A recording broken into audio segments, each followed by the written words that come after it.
wabarakatuh. Selamat pagi anak-anakku. Bagaimana kabarnya hari ini?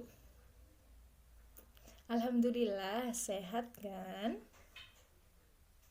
Baik, jangan lupa untuk terus bersyukur karena pada pagi hari ini kita masih diberikan nikmat sehat sehingga kita bisa bertemu pada pembelajaran daring kali ini.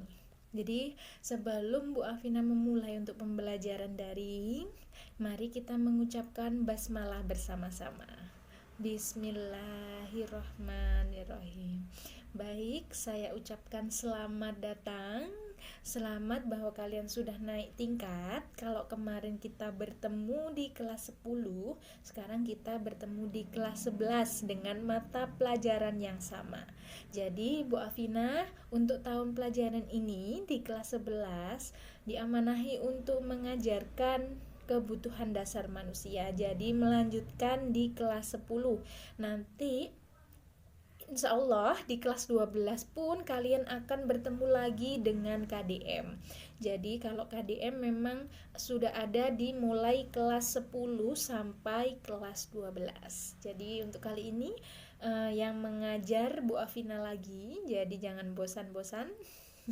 Jadi kalian kalau di kelas 11 memang tingkatnya jauh lebih tinggi dari yang kemarin, maka kalian juga harus mempersiapkan, harus belajar lebih giat lagi karena nanti di kelas 11 ini nanti kalian juga akan menjalankan prakrin. Jadi nanti setelah pandemi ini sedikit mengalami penurunan atau pandemi ini hilang, amin, kalian bisa melakukan prakrin. Maka dari itu kalian harus mempersiapkan diri kalian mulai dari sekarang jadi kalian di rumah pun tetap harus belajar. Nanti kita bertemu di tiap minggu ketiga hanya insya Allah 2 kali saja jadi makanya kalian tetap harus menambah ilmunya meskipun dari rumah karena nanti tanggung jawab kalian, kemudian tugas-tugas kalian yang ada di rumah sakit ataupun puskesmas itu sangat istilahnya mempengaruhi untuk di kalian praktekin. Baik, untuk hari ini di Mapel KDM yang pertemuan pertama, karena memang kalian sudah mengenal Bu Afina, bukan kelas 10 lagi yang harus berkenalan. Jadi untuk materi yang kali ini Bu Afina akan menyampaikan atau menjelaskan mengenai penyusunan diet pada pasien. Kalau kemarin sudah, iya sudah, tapi pada pasien yang sehat. Sekarang Bu Afina akan memilah-milah. Jadi misalkan pasiennya sakit diabetes, apa yang harus kita lakukan? Diet apa yang harus kita lakukan? Kemudian apa? Misalkan ada tetangga saya kena jantung, harus gimana? Meskipun kita hanya memberitahu di penyusunan diet saja, makannya harus gimana? Boleh. Jadi kalau misalkan hari ini kita membahas mengenai memang pada pasien dengan penyakit tertentu.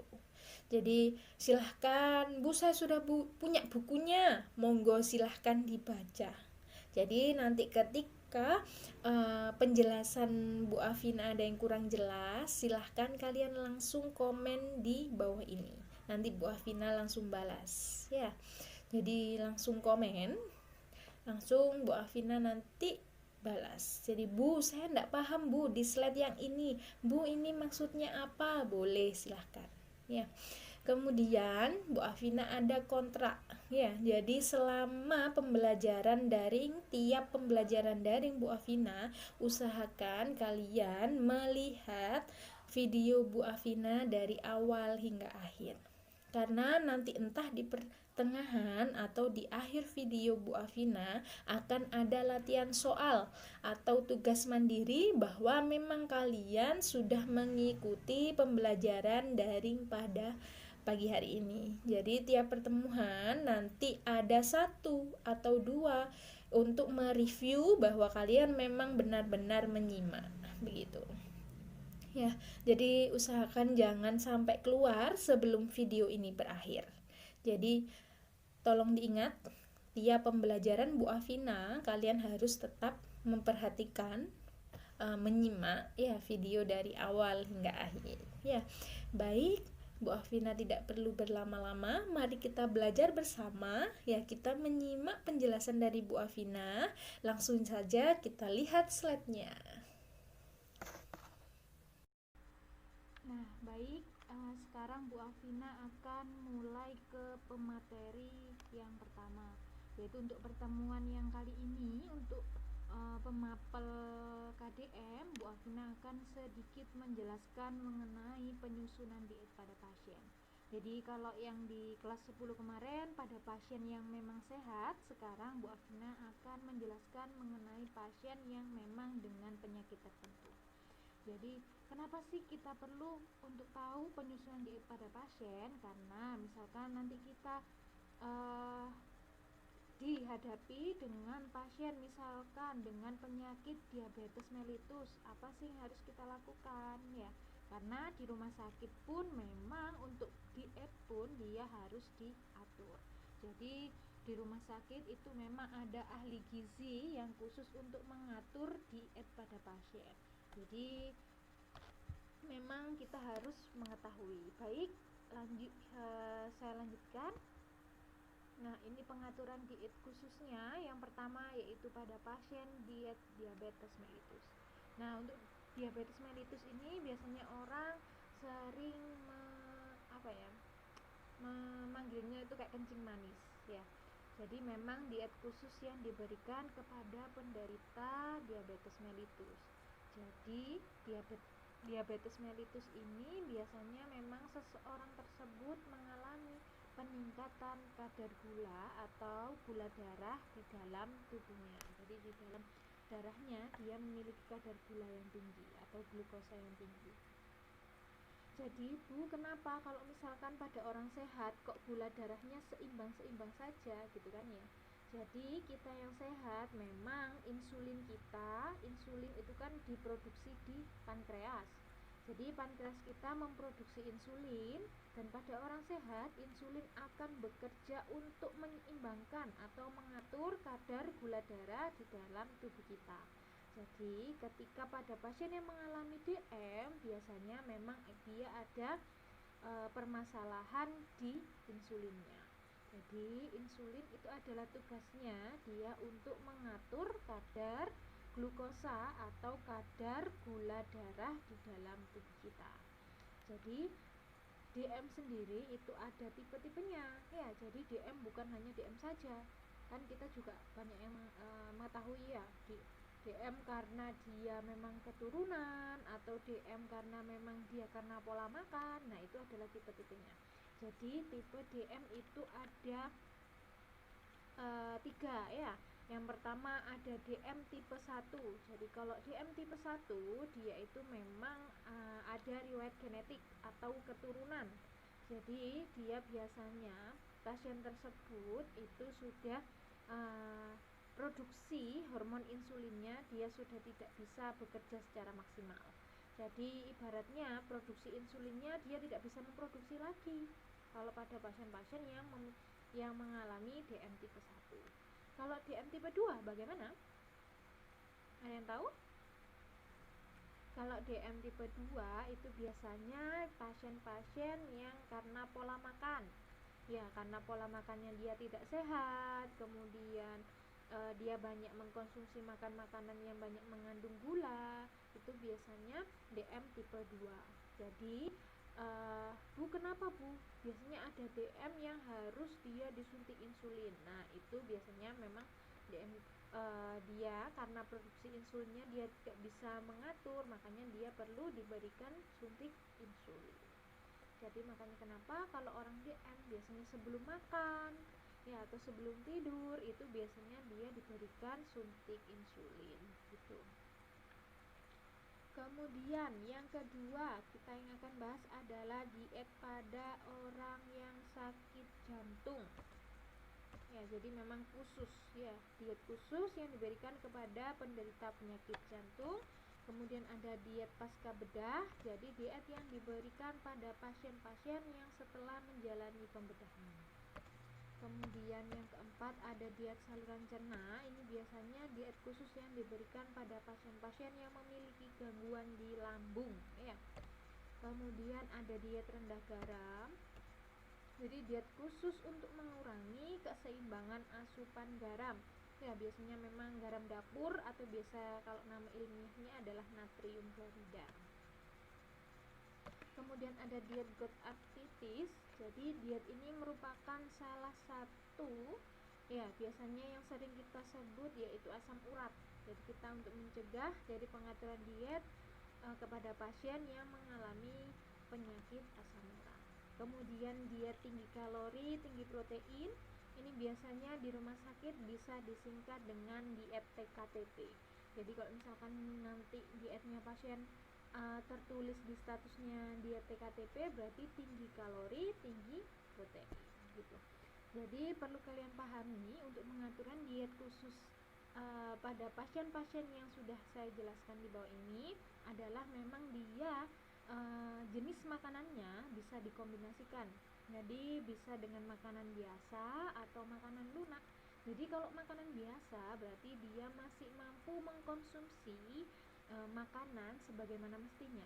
Ya, jadi dia tidak perlu diet yang harus cair, tidak. Jadi dia memang masih mampu mengkonsumsi makanan biasa. Seperti itu. Mari kita bahas satu persatu. Yang pertama adalah diet diabetes mellitus.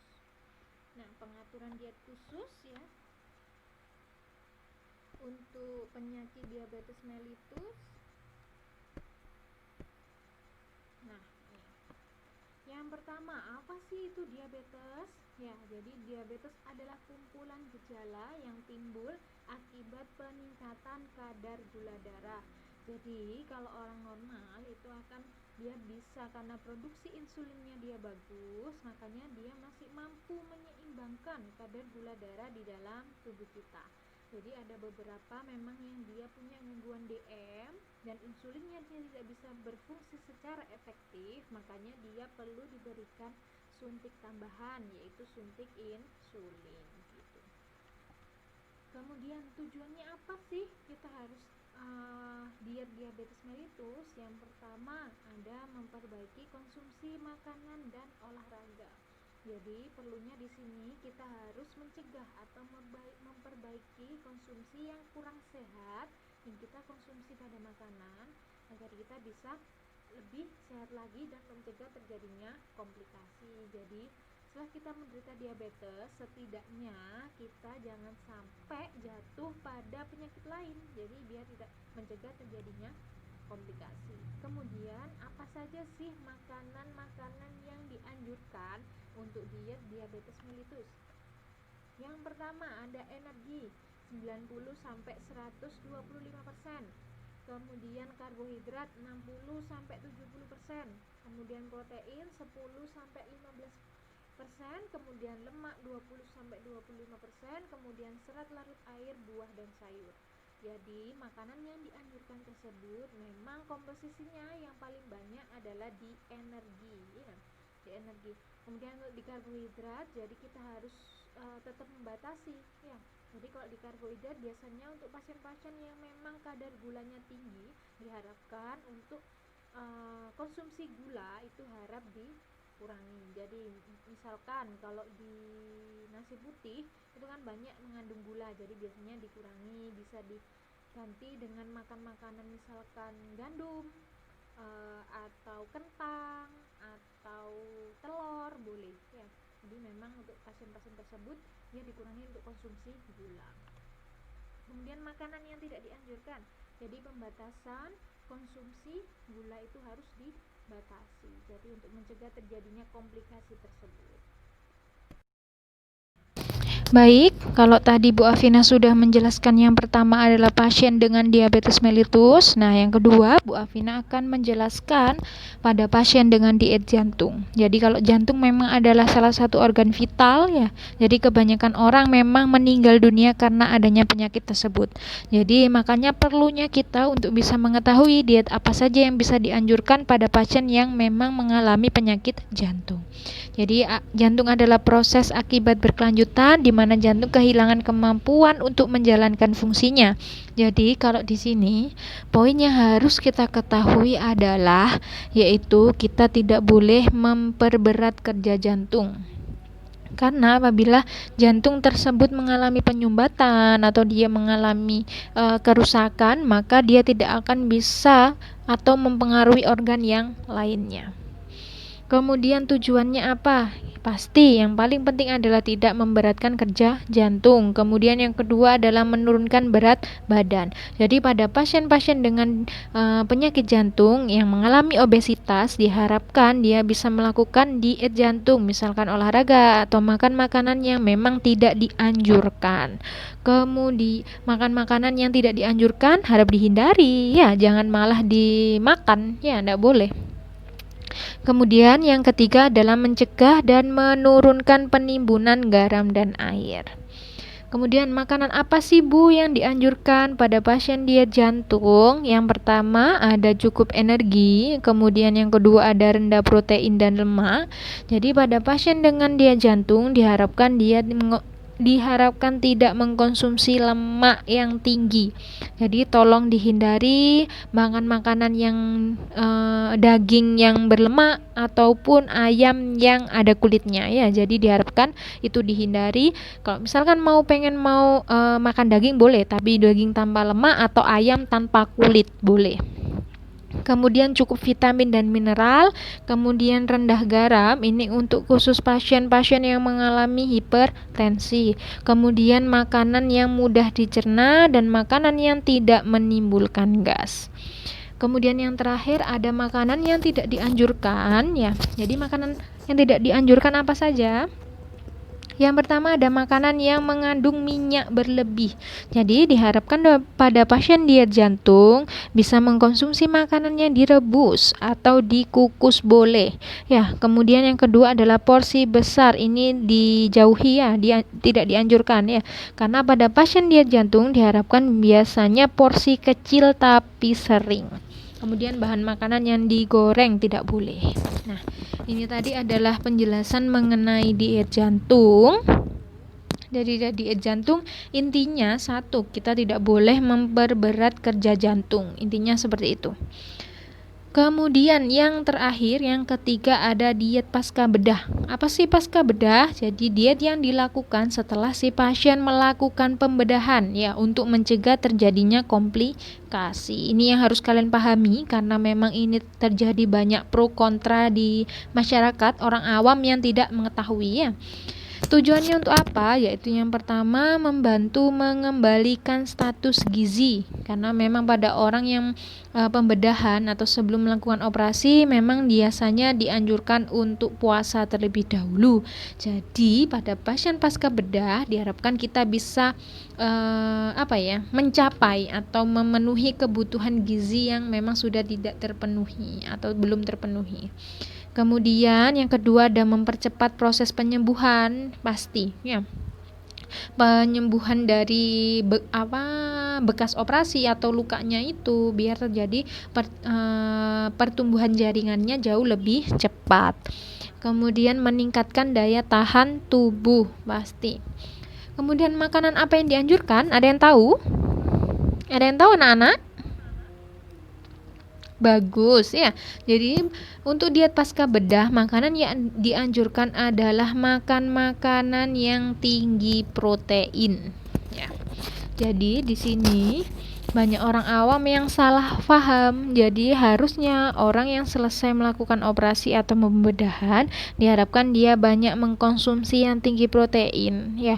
Biasanya malah dilarang mengkonsumsi telur, padahal itu dianjurkan ya, boleh-boleh saja, tidak ada tara ya. Orang yang selesai melakukan pembedahan boleh ya, karena itu bisa mempercepat proses penyembuhan lukanya ya. Kemudian tahapan makanan cair ya. Jadi pada orang yang selesai melakukan pembedahan diharapkan dia ada tahapan untuk mengkonsumsi makanan. Jadi jangan langsung makan makanan yang keras. Jadi awal harus makanan cair, kemudian lumat, kemudian lunak, lalu biasa. Kalau biasa memang ini adalah makan makanan yang sering kita konsumsi biasanya. Kemudian tinggi energi, kemudian lemak cukup, kemudian cukup karbohidrat dan vitamin dan mineral sesuai kebutuhan, itu pasti ya. Jadi diharapkan setelah kalian memahami slide ini, setelah Bu Afina menjelaskan slide ini, kalian bisa tahu ya. Jadi kalian bisa memberikan pengertian pada orang-orang yang belum mengetahui atau orang awam yang biasanya selesai operasi tidak boleh, jangan makan daging ya, jangan makan telur, padahal itu malah boleh ya, boleh, malah dianjurkan ya, biar mempercepat proses penyembuhan. Nah, itu tadi makanan yang dianjurkan. Kemudian makanan yang tidak dianjurkan apa saja? Yaitu makan makanan dengan bumbu tajam. Jadi nggak boleh orang yang selesai pasca bedah itu makan makanan yang asam, makan makanan yang pedas, itu tidak dianjurkan. Kemudian minuman mengandung karbon dioksida atau makan makanan yang bersoda jangan dulu ya. Dianjurkan banyak minum air putih. Kemudian pengolahan tinggi minyak dan santan. Jadi orang selesai pasca bedah diharapkan tidak boleh mengkonsumsi santan berlebih atau minyak yang terlalu tinggi atau digoreng, itu harap dihindari terlebih dahulu. Baik, itu tadi penjelasan dari diet diabetes mellitus, kemudian diet jantung, lalu diet pasca bedah. Diharapkan kalian bisa paham intinya. Jadi kalian ketika kalian ditanya atau ada tetangga yang perlu bantuan, kalian bisa menjelaskan. Nah, kesimpulan apa saja yang kita dapatkan pada pembelajaran hari ini? Nah, jadi untuk pembelajaran hari ini, kesimpulan yang pertama adalah diet adalah mengatur pola makan, pasti ya. Karena diet sama ndak? Sama ya. Jadi diet sama diet adalah sama ya. Cuman kalau diet adalah orang awam biasanya menyebutnya itu diet, tapi kalau orang tenaga kesehatan atau di rumah sakit biasanya menyebutnya diet ya, karena dia memang ada pengatur pola makan sesuai dengan penyakitnya. Kemudian yang kedua yaitu pentingnya mengatur pola makan terutama pada pasien dengan penyakit tertentu. Tadi Bu Afina sudah menjelaskan ada pasien dengan diabetes mellitus, kemudian jantung dan pasca bedah. Jadi di sini poin yang paling penting adalah kalau misalkan pasien dengan diabetes mellitus, tolong dihindari kadar gula darahnya. Kemudian kalau penyakit dengan jantung diharapkan tidak mengkonsumsi makanan yang banyak mengandung lemak dan banyak makanan yang mengandung kolesterol. Kemudian pasca bedah diharapkan pasien bisa mengkonsumsi makanan yang tinggi protein. Kemudian yang ketiga, ada pemberian terapi diet disesuaikan dengan kebutuhan gizi akan mempercepat kesembuhan pasien. Pasti ya, karena apabila kita diet ini disesuaikan dengan kondisinya pasien, kita tahu kondisi pasien, kebutuhan gizinya seperti apa, itu akan mempercepat proses kesembuhan si pasien. Kemudian yang terakhir ada pengaturan diet merupakan kolaborasi antara dokter, perawat dan ahli gizi, pasti ya. Karena yang berperan penting di sini bukan hanya ahli gizi saja, karena dokter memang dia yang mendiagnosa pasien itu sakitnya apa, kemudian dia mengukur berat badan, antropometri, kemudian yang mendiagnosa penyakitnya apa dan memberikan advice si pasien ini diberikan diet apa, kemudian diberikan ke ahli gizi. Nah, ahli gizinya yang menentukan jenis makanannya apa, jumlahnya berapa, kadar kebutuhan gizinya seberapa. Nah, itu adalah kesimpulan untuk pembelajaran daring pada pagi hari ini. Apabila ada yang ingin ditanyakan, silakan langsung kalian komen di bawah video ini. Jadi nanti Bu Afina akan balas. Jadi silakan apabila ada yang kurang jelas, silakan ditanyakan. Kemudian sesuai dengan kontrak kita di awal, nah Bu Afina akan memberikan umpan balik atau tugas pendukung, ya. Jadi untuk mengetahui apakah sejauh mana kalian sudah paham atau tidak mengenai pembelajaran pada hari ini.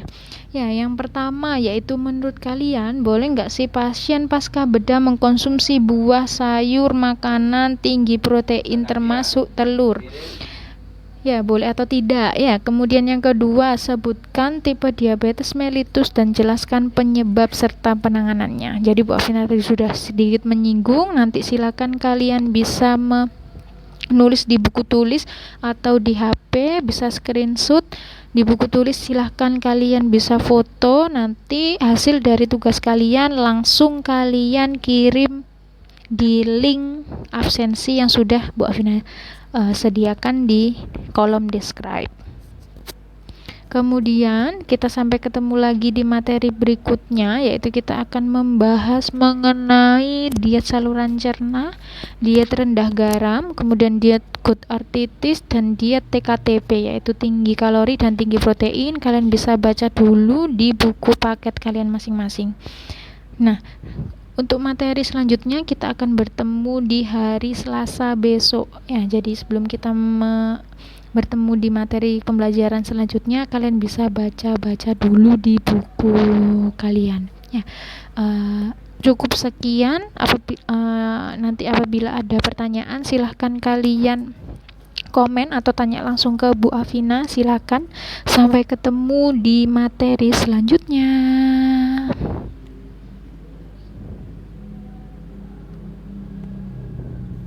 Baik, itu tadi adalah penjelasan dari Bu Afina mengenai materi pembelajaran daring pada pagi hari ini.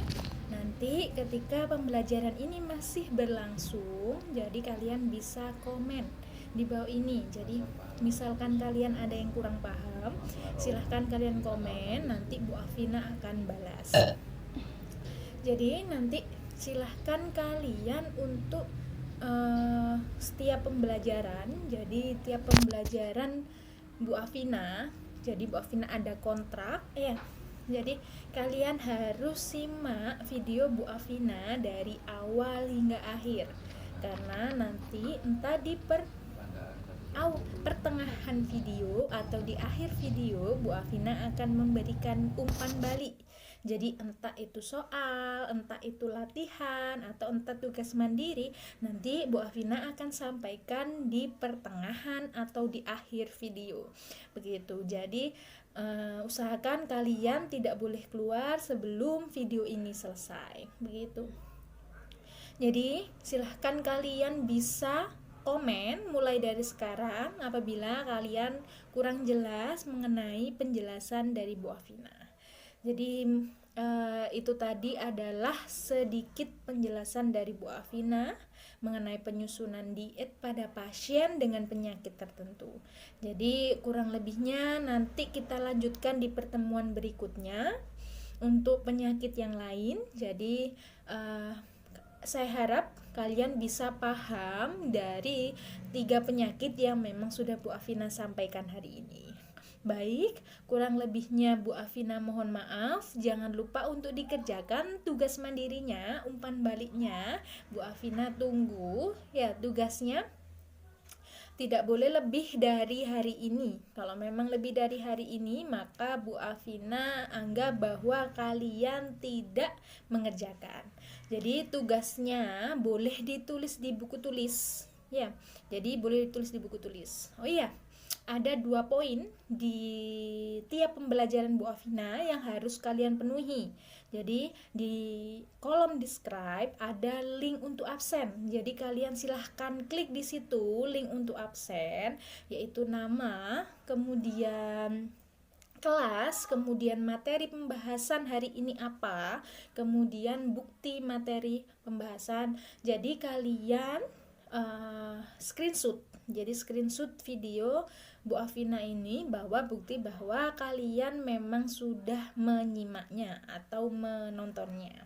Kemudian apabila ada tugas mandiri atau umpan balik dari Bu Afina, silahkan kalian foto ya. Jadi kalian bisa tulis di buku tulis atau di HP, di Word juga boleh. Silahkan kalian foto atau screenshot, kemudian kirim di link absen jika ada tugas. Begitu. Jadi tiap ada tugas silahkan kalian upload di link absensi.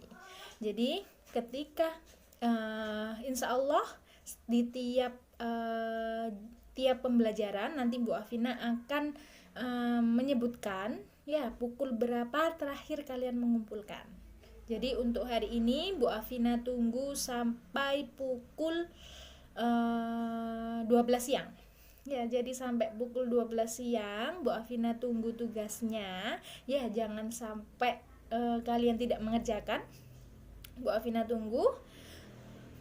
Sampai ketemu di pertemuan berikutnya.